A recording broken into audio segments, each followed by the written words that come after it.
भाजपा में राहुल गांधी पर अपशब्दों की बारिश करने के लिए जाहिल नेताओं की पूरी फौज है। एक से एक बड़े जाहिल नेता भरे पड़े हैं भारतीय जनता पार्टी में, लेकिन ये इतने बड़े नीच और लफंगे जाहिल किस्म के लोग हैं कि कभी किसी बहन बेटी की लुटती इज्जत पर एक शब्द नहीं बोल सकते, कभी किसी किसान की दुर्दशा पर एक शब्द नहीं बोल सकते, कभी किसी मानव जाति की दुर्दशा पर नहीं बोल सकते जिनको जातियों और धर्मों में लड़ा करके मारा जा रहा है। इनके बजरंगी गुंडे जो पनौती पुत्र हैं, वो पनौती पुत्र और नारंगी लफंगे धर्म के नाम पर और गाय के नाम पर कितने लोगों की हत्याएं कर देते हैं। धार्मिक उन्माद फैलाकर ये लोग देश में अराजकता फैलाते हैं, लेकिन इनके किसी भी नेता के जबान से या इनके समर्थन करने वाले नेताओं के जबान से एक शब्द निकलने को तैयार नहीं है।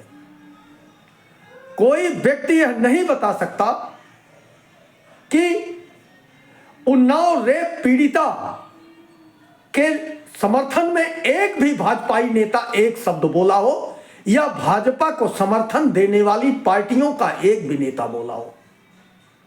जब गोल्ड मेडलिस्ट महिला पहलवान बलात्कार का आरोप लगाकर धरने पर बैठी हुई थी, उस समय भाजपाई नेताओं और इनके नेत्रियों जो आज निकली हुई हैं नशे की हालत में, इनका अता पता नहीं था। उल्टा उन पहलवान बेटियों को यही दिल्ली पुलिस के द्वारा कुचलवाकर जूते से मरवाकर भेजवा दिया गया। ये बेटियों को न्याय देंगे? बिहार में नीट की बच्ची जिसके पूरे परिवार को साफ होना पड़ा, उसके बारे में एक नेता इनके बिहार से लेकर के और उत्तर प्रदेश से लेकर के मध्य प्रदेश से लेकर के जितने प्रदेशों में भारतीय जनता पार्टी की सरकार है या इनके समर्थक पार्टियां हैं या इनके नेता हैं, एक शब्द बोलने को तैयार नहीं हुए उस बेटी के साथ। उत्तराखंड में अंकिता भंडारी के लिए न्याय मांगने के लिए पूरे प्रदेश की जनता रोड पर आ गई और खूब तांडव मचा, लेकिन एक भी भाजपाई नेत्री, एक भी भाजपाई नेता या एक भी भाजपा को समर्थन करने वाली पार्टियों का नेता बोलने को तैयार नहीं हुआ। इसी देश में अभी कुछ दिन पहले की बात है, उत्तर प्रदेश में जहां भगवा वस्त्र पहनकर घूमने वाला एक नेता कहता है कि मैं संत हूं और उसका शासन चल रहा है, उसके राज में मेरठ में सरधना विधानसभा के अंदर में एक दलित बेटी के साथ रोड पर जो अपने मां के साथ जा रही थी, उसकी मां के ऊपर वार करके उस बेटी का अपहरण किया गया और लास्ट में उसकी मां की जीवन लीला समाप्त हो गई। लेकिन एक भी भाजपाई नेता और एक भी उनके समर्थन में करने वाली पार्टी या एक भी नेती बोलने को तैयार नहीं हुई।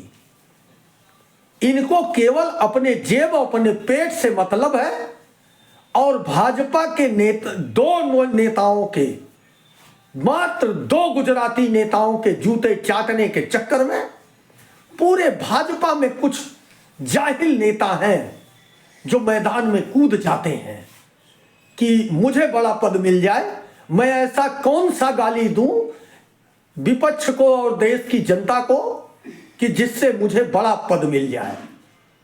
लेकिन इनके समझ में आ नहीं रहा है कि यह देश की जनता है, खुले आंखों से सब कुछ देख रही है। जब तुम लोग हजारों करोड़ रुपया खर्च करके राहुल गांधी को पप्पू घोषित करने का प्रयास करते हो, जब तुम लोग एक अनपढ़ जाहिल चौथी फेल राजा को वैज्ञानिक बताने में लगे रहते हो, तब यह जनता खुली आंख से तुम्हारे सारे करतूतों को देखती है और समझती है। तुम्हारे उसी चौथी फेल राजा ने कहा था कि नाले से गैस बनता है और गैस पे हम सिलेंडर, वो चाय बनाते हैं सिलेंडर बना के। आज अपने चौथी फेल राजा से बोलो कि जनता प्रताड़ित है गैस के चक्कर में। चौथी फेल राजा वो नुक्सा बताने का प्रयास करे जिससे जनता को लाभ मिल सके। बोलो अपने चौथी फेल राजा से। अब शब्दों की बारिश करना ठीक नहीं है। आज के संविधानी के पद पर बैठे हुए, जो संविधान की शपथ लेकर पद पर बैठते हैं, उन लोगों की भाषा बहुत खराब हो गई है।